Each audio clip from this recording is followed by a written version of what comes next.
Okay, hello everybody and welcome on 99 Media.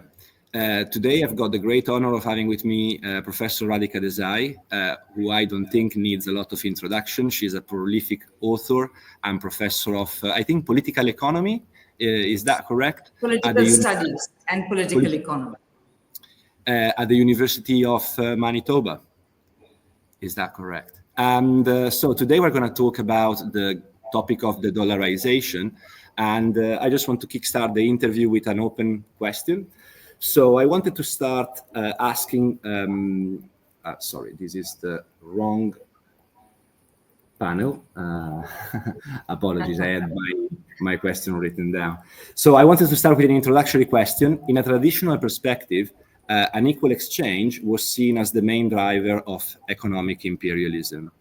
However, after 1971, with the basically the end of the Bretton Woods system, something unprecedented happened in the historical cycle of the hegemonic leaders. The hegemon, the US, managed to impose its fiat currency to the world without any connection to an underlying measure of value, which historically was gold.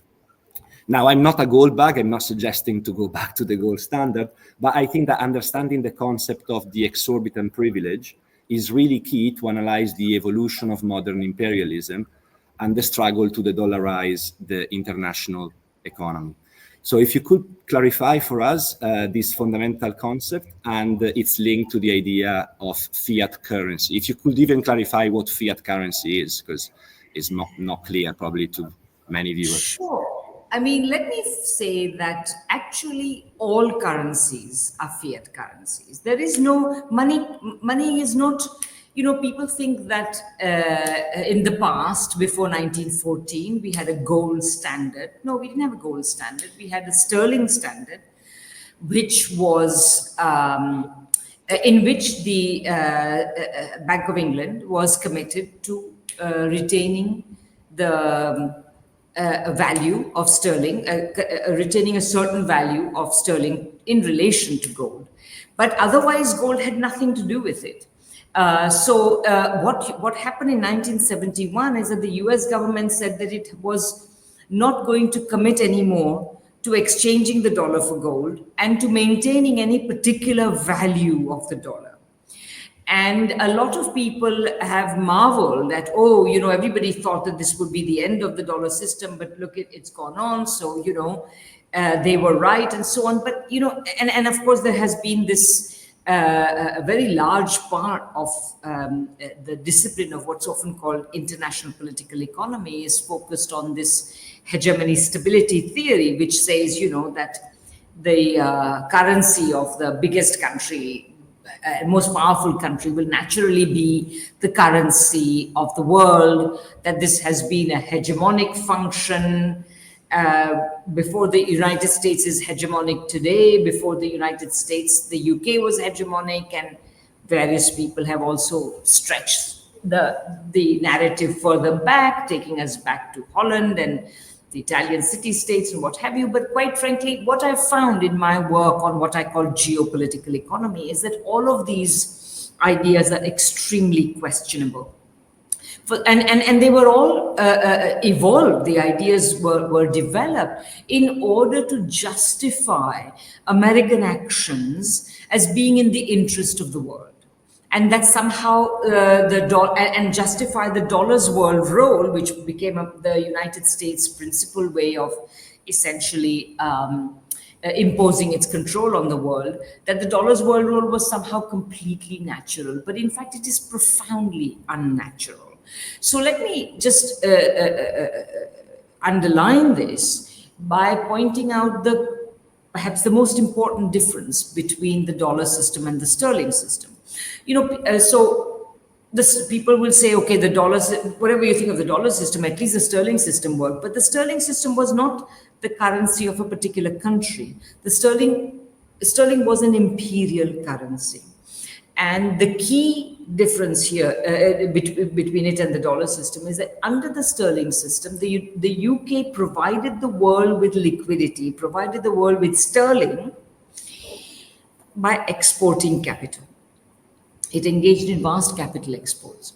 And it didn't engage in vast capital exports because it had such a profitable capitalism that it had all these surplus profits to exports. Not at all. In fact, at the time the sterling system was operating, Britain was already losing ground to the newly industrializing countries of that time, which were the United States itself, Germany, Japan, and to a lesser extent, some other European countries. So it was not that. It was the fact that Britain was sitting on the biggest empire known to humankind, the empire on which the sun never set. And from that empire, it was, or let me rephrase that, from the non-settler parts of that empire, the parts of the empire which did not have European settlers. From the non-settler parts of that empire, it drew vast imperial tribute in a variety of forms, particularly from British India, which is why British India was very important. And this was what was exported as capital exports to where, irony of ironies, and here is the racial politics and racial political economy of that time, it was exported to Europe, to the United States, and to the remaining white settler colonies of Britain, namely Australia, New Zealand, Canada, etc., etc.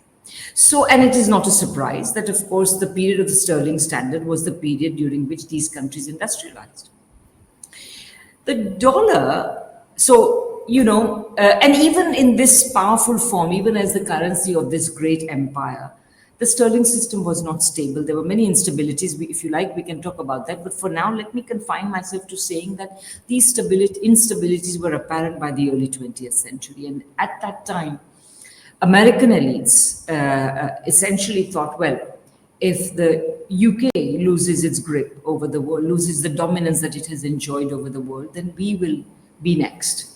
Of course, they knew that they could not possibly acquire an empire to match the British Empire. There was absolutely no way. The whole world was already divided up into empires. Nationalism was rising, and therefore the cost of creating such an empire would be prohibitive. No, they said, we won't do that.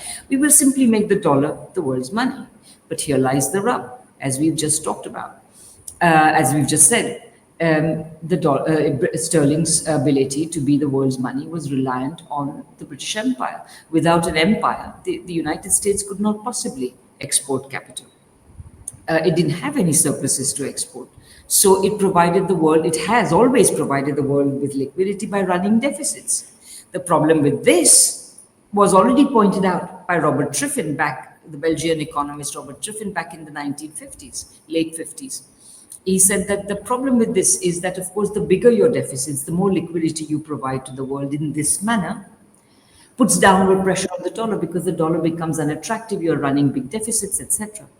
And indeed, he was so right that he had barely made this diagnosis, and within a few years, by 1961, the United States had too little gold to back its dollar because the Europeans basically said, don't give us your valueless dollars, please, we will take gold instead. And since the United States had promised to exchange the dollar for gold, gold drained out of the United States, and there was not enough gold, and they had to create a gold pool. And the story of the 60s, which I tell in my book, Geopolitical Economy, is essentially one of exhausting every other expedient that remained of trying to retain the link with gold. Having exhausted all the expedients, the gold link was broken in 1971. And thereafter, what we have witnessed, the reason why the dollar has appeared to remain the world's currency, has served as the world's currency, is basically that through a variety of fumbles and whatever actions, the US stumbled upon the expedient of essentially vastly expanding financial demand for the dollar. That is to say, to so expand financial activity in dollars that the world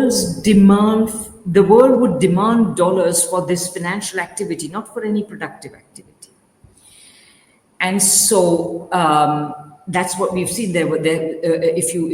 I have a chart. In fact, I don't have it here to show you, but it shows sort of gross capital flows around the world, most of which are in dollars, and they're sort of bumping along the bottom in the 70s and even 80s, and then they start going up a little by little. By the 90s, the stock market bubble and the money going into the emerging markets, they create big peaks, and then you get the biggest peak of them all in 2008. That was the mother of all the bubbles, which brought in so much money from the rest of the world flowing into the dollar system.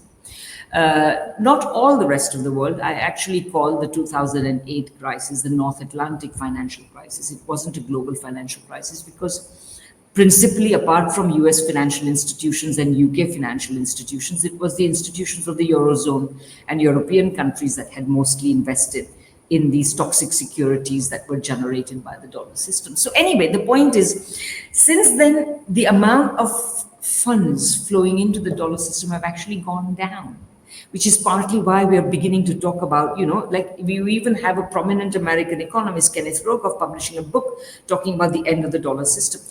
And of course, most prominent American academics will now blame it on Trump, because they are, obviously they are sort of globalist liberals and so on, and they feel that Trump is ruining everything for them. But actually, this problem has been written into the system for a very long time. So the less the money flows into the system is destabilized. And then there is another, you mentioned unequal exchange in your question. Now, unequal exchange is a rather controversial subject, and different people take different views of it. And I have not made a great study of it, but the essence of it is that the term points to the fact that labor in third world countries is valued much lower than labor in first world countries. That's the issue we're looking at. And the economists Utsa Patnaik and Prabhat Patnaik in their recent work have been underlining the extent to which deflating the income of the rest of the world has also importantly supported all Western currencies, the dollar included. So if you essentially prevent development in third world countries, then they point out that the value of the money of first world countries is more secure. Because if these countries develop, then the prices of key commodities, which are important for all development, whether it's essentially primary commodities, whether it is food or various metals and minerals and so on, these will go up. And of course, we know that the value of the dollar is inversely proportional to the value of all these primary commodities, whether it is oil, gold, steel, copper, wheat, what have you. So they also make a very good point. So the depression of the income of the rest of the world is another important support for the dollar system. So what we are seeing now is that all of these things are coming together. They're coming together in the following way. On the one hand, although of course the income deflation has been quite successful in many countries, it hasn't been so successful in others. So China, of course, is the most important example of a country which has refused to accept the kind of subordination that the West would impose on it. So it has essentially developed, despite Western pressure, to stay where it is and so on, to remain a producer of cheap commodities and so on. And of course, and to some extent, some other countries have also been developing. And as these countries' development increases the demand for primary commodities and so on, this, of course, creates the inflationary situation that we are in today. And at the same time, as I say, the rest of the world has stopped, including Europe, has stopped sending money into the dollar system to the same extent as before. So the Federal Reserve, and there are many other aspects of this. I'm trying to sort of keep my narrative short. So to conclude this part of it, essentially the Federal Reserve today is sitting on the horns of a dilemma. Should it deal with inflation? And the only way in which it will permit itself to deal with inflation is by increasing interest rates, tightening monetary policy. If it does that, then this will prick the asset bubbles, this everything bubble on which some money at least is coming into the dollar system. And once this is pricked, then that money will not come into it and the dollar system will collapse. Or should it tolerate inflation, in which case the dollar's value will be slowly eroded by inflation. So either way, the days of the dollar system are numbered. Yeah, great answer. I think you already touched upon some of the things I wanted to ask now, but just to go back to the idea of the exorbitant privilege and to understand the different positions of an hegemonic country and a normal country, I wanted to ask the second question. So in order to, again, understand better these different positions of the imperial hegemon and a relatively marginal state, let's say from the global south, could you compare and contrast how differently they need to act in the context of international political economy? So for instance, what are the constraints that a peripheral state experiences in terms of sovereignty over its own economic policy? What would happen if a state like, say, Argentina were to run parallel twin deficits, both in terms of the budgetary internal deficit and the external deficit, like the one run by the US? I think this is really key to understand the different margins of sovereignty of different countries. Okay, so let me answer this question by referring to two things. The first is exorbitant privilege, and the second is this so-called trilemma that many people talk about, many economists talk about. So let's take the exorbitant privilege first. So the exorbitant privilege argument says that the United States can print as many dollars as it likes because it has an exorbitant privilege. It can keep giving the rest of the world IOUs, that is to say dollars, without any care or concern. And of course, this type of thinking took a very, shall we say, briefly famous form in the form of modern monetary theory, MMT, which was very famous, which became briefly very famous before the 2020 election. In reality, of course, such an exorbitant privilege does not exist. If it existed, for example, why would Biden raise taxes rather than simply print more dollars? There is a limit to printing dollars. The market does not like printing dollars. The market also is telling the United States today that it does not like the scale to which its deficits have risen, etc., etc. So yes, the United States has greater freedom, of course, than, say, Argentina, the example you use. But it does not have infinite freedom. And as I've told you, the way in which it has created this freedom for itself, which, by the way, has severely harmed the US's own economy, it lies at the core of the explanation of the US's deindustrialization. But we can go back later. But essentially, the way in which it has created this room for itself, this exorbitant privilege or not so exorbitant privilege or some amount of privilege, is essentially by expanding financialization, by creating a series of financial bubbles on which the dollar has rested, on which the demand for the dollar has rested so far. But of course, we're now coming to the point where the world is beginning to realize that this is all a bubble. And it is, once bitten, twice shy. The Europeans are not themselves not sending as much money as they did before, and so on. So, and that's partly why the Federal Reserve has had to expand its own balance sheet. So it has been supporting various asset markets up to this point. So they are, and you could even say that we are already in the kind of crash because Silicon Valley Bank and other such banks already have crashed, and many people are waiting for the crash in many other asset markets, whether it is real estate or commercial real estate or whatever, many other markets, stock market and so on. In the stock market, for example, all this rise in the stock market is entirely because of the hype around AI, which has already been pricked. After DeepSeek, how can you keep thinking that AI is going to be the next big thing to invest in America? But all this money that is sloshing around the system has to go somewhere. So it goes somewhere. But anyway, so the US privilege is not exorbitant, and it has been bought at a great price to the US economy itself. But this is not what or most politicians and even most American economists will tell you they will naturalize the whole system. There's an entire academic industry devoted to naturalizing this system.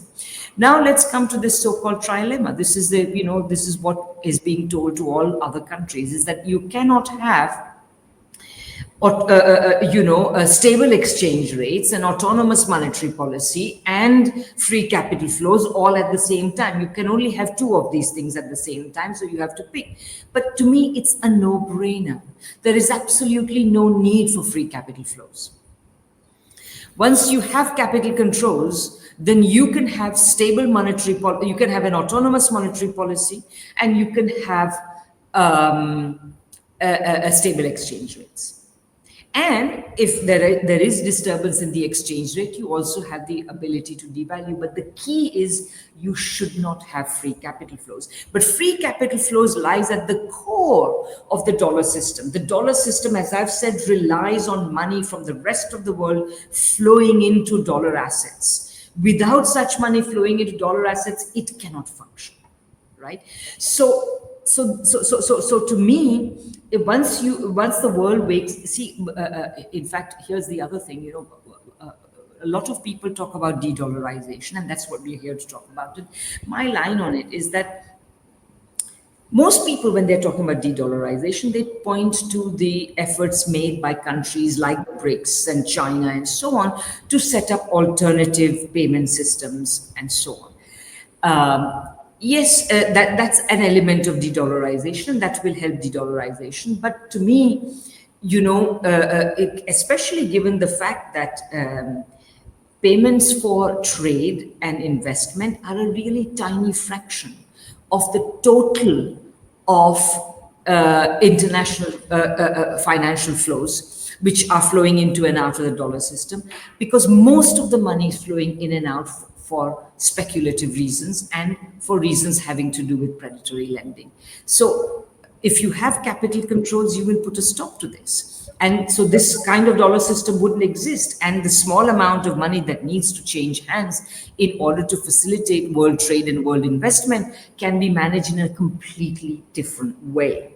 So that's my answer to your question. The exorbitant privilege does not exist, and the trilemma does not exist, provided you are willing to countenance capital flows, which is good for every economy anyway, because it gives the managers of every economy greater control to ensure that the economy develops in a productive and egalitarian manner.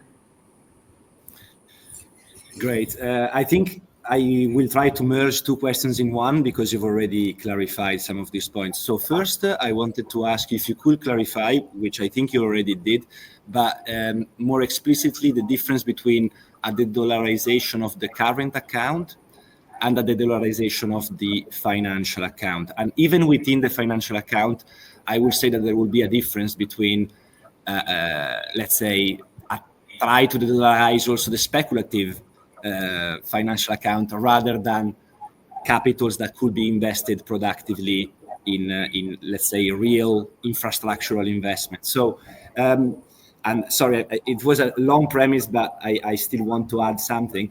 So from an anti-imperialist perspective, I reckon that if international capital were not to find anymore in these dollar-denominated investments that are speculative, as you said, a way to valorize itself, American imperialism would really have a problem, because this massive inflow of dollars will stop. So it might be tempting, let's say, for China to maybe fully liberalize financial account, including these speculative ones, as a way to, let's say, create a concurrent competitive alternative to this recycling into the dollar. But this will pose a contradiction to China, right? Because it will come at a great cost. You will be ultimately subordinating your sovereignty to the interest of financial capital, including capital flights, in case they don't like your policies internally. So my question is there a way for China to attract maybe some of the international financial capital, especially from geopolitical partners, such as the one of the BRICS, but in a way that doesn't open it to these speculative financial flows, but rather ties it into real productive investment, either in China or also in the Belt and Road Initiative in the Global South. Okay, let me answer the question in terms of what I think you're asking, but if I've misinterpreted you, you can always come back with a clarification. So the first is you asked about what is the difference between current account and capital account de-dollarization. So quite frankly, the dollar system relies on fully free capital flows. Or rather not, it would like to have fully free capital flows, because most of the flows are actually taking place on the current account and on the capital account, or what you're calling the financial account. And within that, it's not taking place for any kind of productive investment. Most of this investment is speculative and therefore not playing any progressive role at all for either the, essentially it's not creating new wealth. So that's the first point. Second point I'd like to make is that in this system, despite the fact that the United States has been pushing to liberalize capital accounts for a very long time, in fact, most of the countries of the world do have capital controls, including China, including India. And so they are not completely free. Yes, they have been liberalized to a considerable extent, and they have been mostly liberalized on the current account in countries like China, but even they don't permit capital account liberalization. And I think that's a good thing.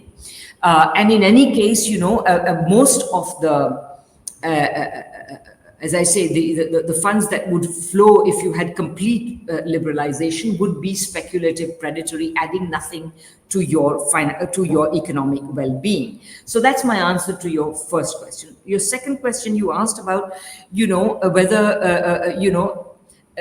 this is really, you were basically saying that if China wishes to replace the dollar, then it would have to liberalize its financial account completely, its capital accounts completely.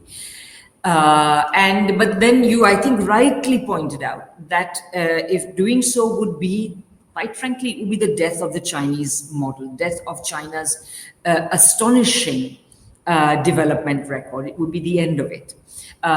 So I would say that, you see, let me, so I think you're right about that, but let me explain it in the way I explain it generally. So I have already pointed out that it is not at all natural for the currency of any one country to be the world's currency, no matter how powerful that country is. The sterling system was not the currency of a country, but of an empire. The dollar system has never been stably able to be the world's currency. It has relied on an enormous amount of volatile and crisis-inducing capital flows, which are going to, in any case now, which are reaching the end of their, their contradictions are mounting to such an extent that we are going to see a crash coming very soon. So the implication of this is that, very often the people who are advocates of the dollar system, of which there are many, it seems that, in the United States, there's practically an academic industry for talking up the dollar. So if you ask these people, they will say, first of all, they'll say, oh no, the dollar is still working very well, it's all fine, nothing's wrong, etc. Then if push came to shove, they would say, yeah, it's not working, but somehow it's chugging along. And then finally, if you push them to the wall, they will say, oh, actually, yeah, it doesn't work very well. But tell me, where's the alternative?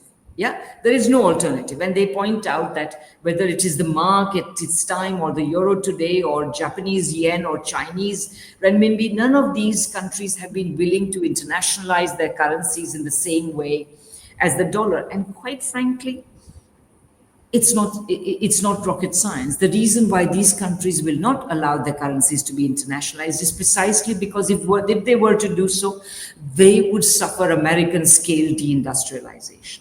And that is precisely what they wish to, at least in the case of Japan and Germany, until recently, they wish to avoid. Now, of course, Germany seems to be going full scale into deindustrialization as a result of its ridiculous positions it has taken on the Ukraine conflict, but that's another matter altogether. But for now, let me just say that they have historically been unwilling to do so because they know that it is directly contrary to what the kind of, they would have to create a financial system that's directly contrary to the kind of financial system that their industrial powerhouses actually need.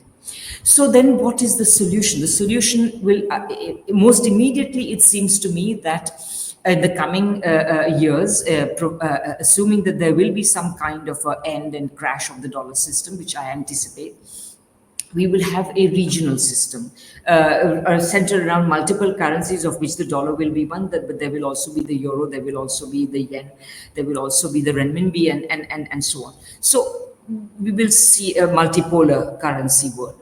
But, if you were to think of a really neat solution to the problems of the world money, you would have to go back to Keynes's original proposals back at Bretton Woods. As you may remember, Keynes arrived at Bretton Woods as the head of the British delegation. He came with certain proposals which would have essentially created a system of international money, which would be issued by an institution called the International Clearing Union. This currency, he said, well, let's call it Bancor for want of a better name.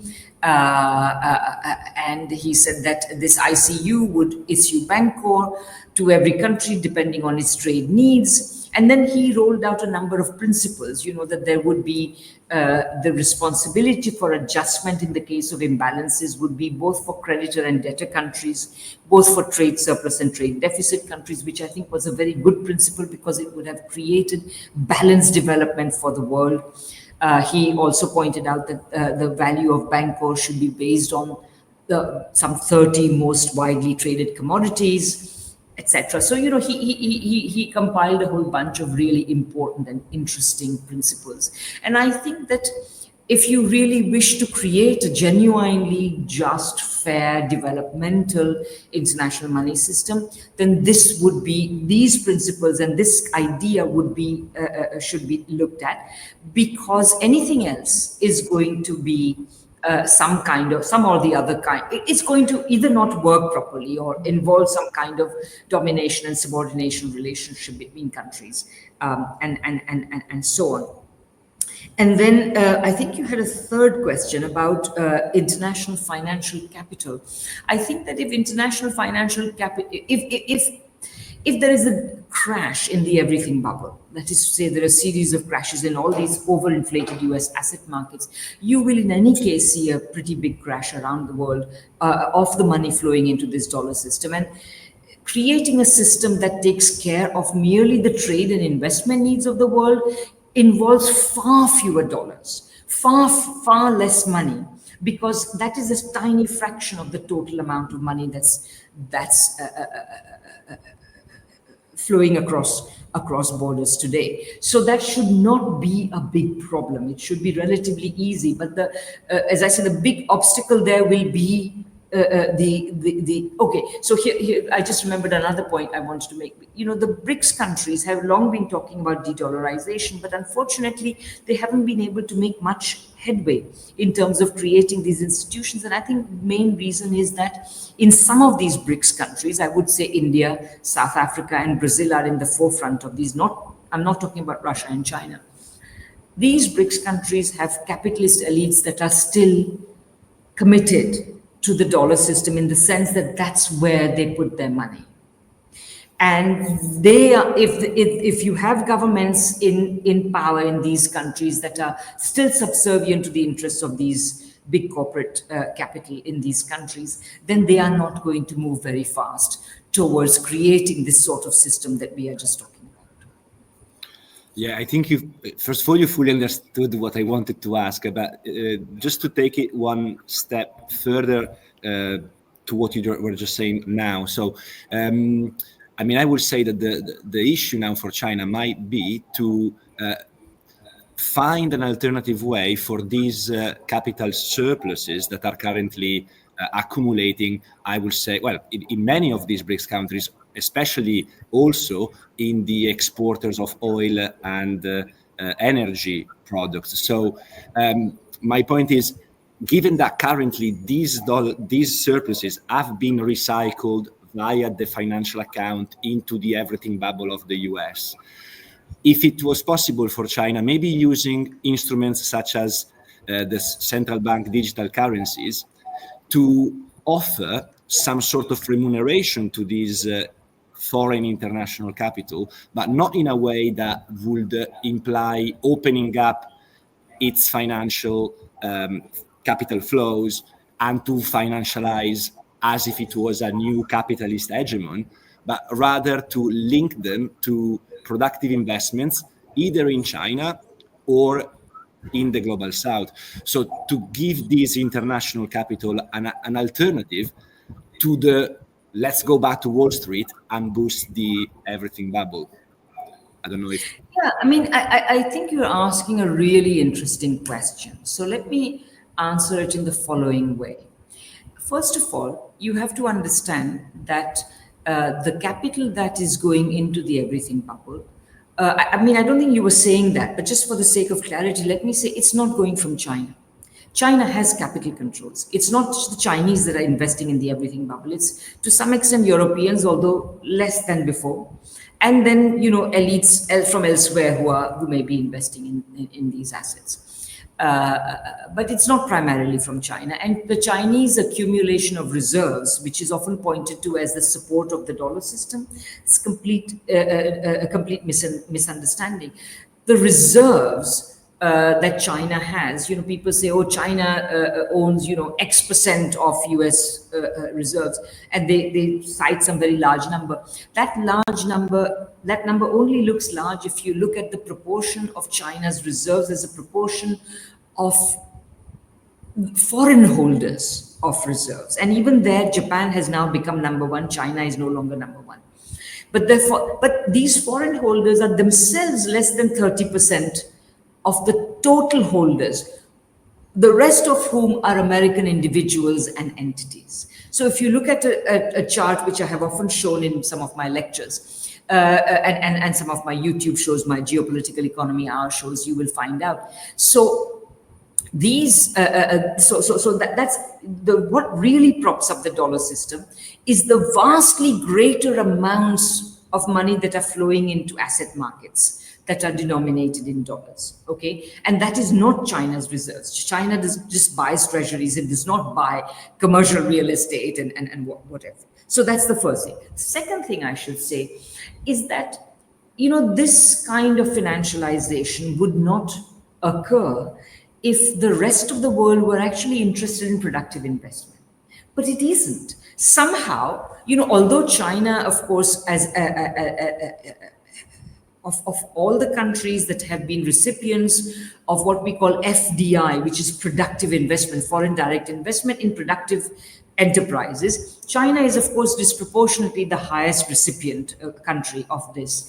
But even in the case of China, no matter how much how much FDI goes in, actually the overwhelming proportion of total investment every year, gross fixed capital formation, remains domestic. It is not foreign capital.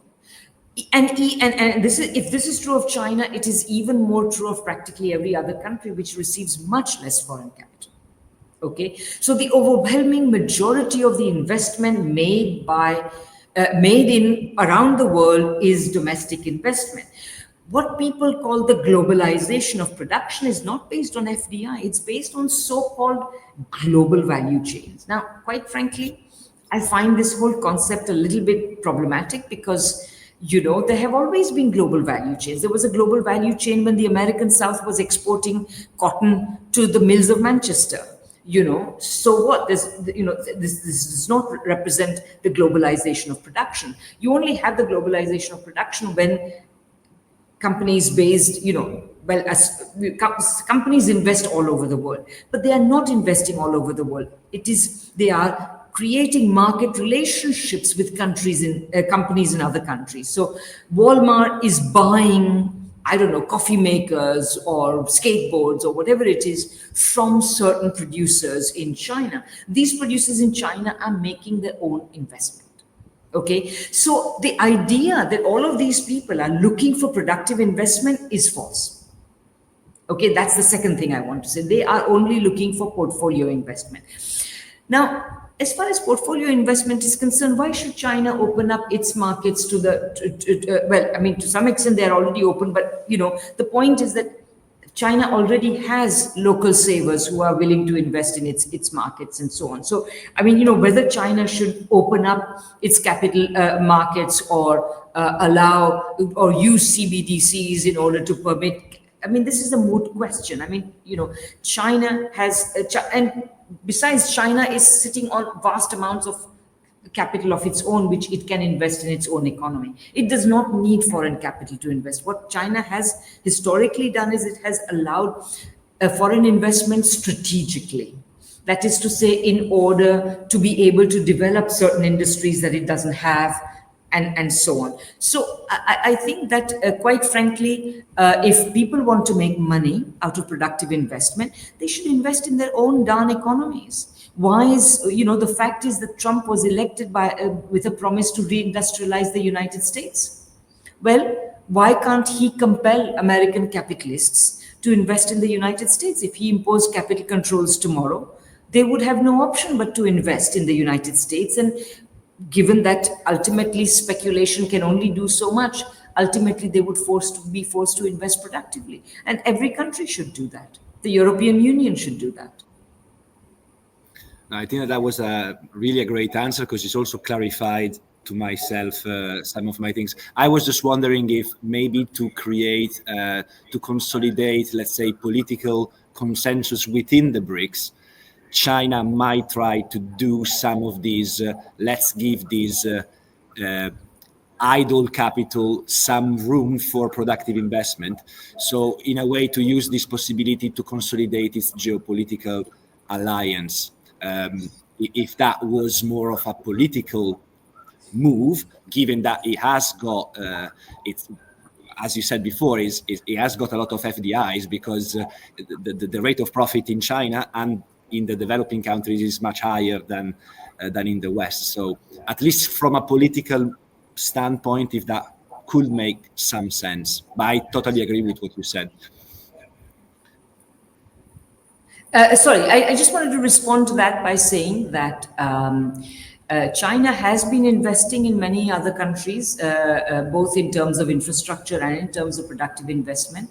So that's the first thing. The second thing is that, again, while you may think that the rate of profit is higher if you invest in third world countries, the fact is that despite that, Western capital has been shy of investing in third world countries. You don't get FDI. What I'm saying is that's why you get these value chains. You don't get FDI. So that's something else that's really quite interesting as a phenomenon. I think that you are, one of my other arguments that I make in my more recent book, Capitalism, Coronavirus and War, which, by the way, if people are interested, is available open access in its entirety.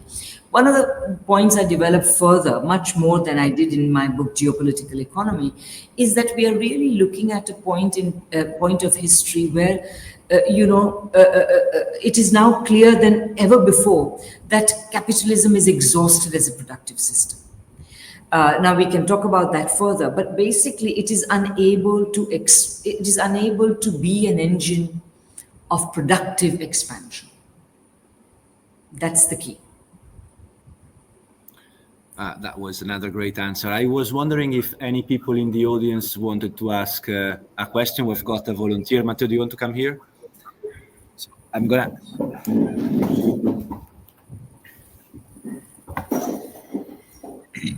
Thank you, Professor Desai, for your speech. The question is about the use of the US of the financial system centered around the dollars. If you can see a limit, they can use it with against their enemies. I mean, if they use it against Iran, against North Korea, against Cuba, should not be a big problem in terms of system. If they use it against China, against Russia, I think could be a big problem in terms of the system. Can push the countries to destroy it, to not use the global platform as they use now. So you can see this as a possible path for a de-dollarization. Thank you. Absolutely. I think that, what's called, in English, it's called the weaponization of the dollar system. So, and again, the Matteo, I guess that was his name, Matteo was quite correct that the US has used this kind of weapon. The dollar has weaponized the dollar system against many other countries before it. Just around the time when the Russian military operations in Ukraine started, we this had just months before the US had withdrawn from Afghanistan. And of course, one of the things we were discussing was the fact that the United States was sitting on billions of dollars worth of Afghan reserves, which it was not going to hand back to the new Afghan government. So essentially, it was a way of stealing money. It has stolen Venezuela's money, Iran's money, etc., etc. So as long as it could do this to smaller countries, the world kind of essentially waved it aside. But once the United States weaponized the dollar system against Russia, a major country, one of the five permanent members of the Security Council, then the whole world sat up and said, well, if they can do it to Russia, they can do it to us. And there is absolutely no doubt that one of the factors eroding the dollar system today is this fear of the rest of the world that, there must be alternatives created to the dollar system. Otherwise, because the dollar system is not safe for every country. If tomorrow, if I am the finance minister or the central banker of some third world country, I'll say, well, tomorrow, if we happen to cross, if we happen to annoy the United States in some way, then they may sequester our money. So why keep our money in dollars? And that's partly also why the role of gold has been going up. Central bankers would rather stockpile gold, which is a commodity, it's not money, but it is a commodity which most other people will accept in the place of money, in the place of viable money. So the stockpiling of gold is the surest sign that the weaponization of the dollar system against Russia has finally begun boomeranging. Okay, I think we're having some problems with Professor Desai's internet. I don't think it's us. All right, we're back. We lost the last 10 seconds. Okay, so let me just repeat the last thing I was saying, which is that the once the United States weaponized the dollar system against Russia, then or let me rephrase that. The weaponization of the dollar system against Russia is definitely has made the weaponization of the dollar system a factor in the downfall of the dollar. There's no doubt about that. I think I will just have a final question that links also to the, let's say, military posture of the US, because I think from Matteo's question, this inability of the US to be perceived as a safe place to store, these accumulated surpluses from other countries is probably also explaining why its posture is becoming more and more aggressive. And do you think that the US is this failure of keeping, let's say, the old way of recycling surpluses in the financial bubble might explain the US as trapped in a sort of a Thucydides trap and probably moving towards a much more aggressive militarily posture against the rest of the world? I think that the US has been moving towards a more militarily aggressive posture since the end of the Soviet Union. So it's not a new thing. And I think that it has been doing so simply because it feels that it can now freely use military force in order to compel the subordination of the rest of the world. However, there is a big problem with this vision, which is that just at the moment when it felt that it could now freely use its military to compel the subordination of the rest of the world, this moment coincided with the acceleration of the decline of the US economy and more generally Western economies, thanks to the adherence to neoliberal policies which favor big corporations but do not create a prosperous or productive or egalitarian domestic economy. And on the one hand, and on the other hand, thanks to the rise of the BRICS countries and particularly the rise of China. Here also it's important to understand that the Russians in particular were absolutely shaken by what was done to them in the 1990s. And therefore, from the beginning of the 2000s, they also began to adopt a more assertive posture internationally, demanding that, first requesting, but eventually demanding that the West recognize its legitimate security interests and so on. So essentially, on the one hand, the US, thanks to the demise of the Soviet Union, has considered itself free to use military force around the world. But this has been accompanied by two things. On the one hand, its economic decline, which means that its economic attractiveness to the rest of the world has decreased, while that of China in particular has increased. And secondly, its ability to use its military effectively is also declining. The United States, if you think about it from today's point of view, has never won a war. It failed in Korea, it failed in Vietnam, it failed in Afghanistan, and even though it has caused a lot of destruction elsewhere in Libya, in Iraq, in Syria, in Afghanistan, it has not been able to successfully set up a government that can do its bidding in a stable fashion. So it has left behind a mess, and it is a mess for which ordinary people have had to pay a big price, but it has not been able to use these countries as secure bases for its own power. So what we are witnessing today is a further, is even greater recklessness in the face of these military failures. So we are now really looking at at a situation in which economically, I think that Trump's tariffs, the main effect of Trump's tariffs will be that the rest of the world will cease to engage with the United States. Militarily, it cannot win. We have seen what happened, for example, most recently in the Israeli-American war against Iran, where essentially they have signed a ceasefire or whatever they've stopped fighting for now because they realize that the American weapons were not able to take out Iranian nuclear facilities. In the recent confrontation between India and Pakistan, it was also became very clear that Chinese weapons supplied to Pakistan were far superior to Western weapons supplied to India.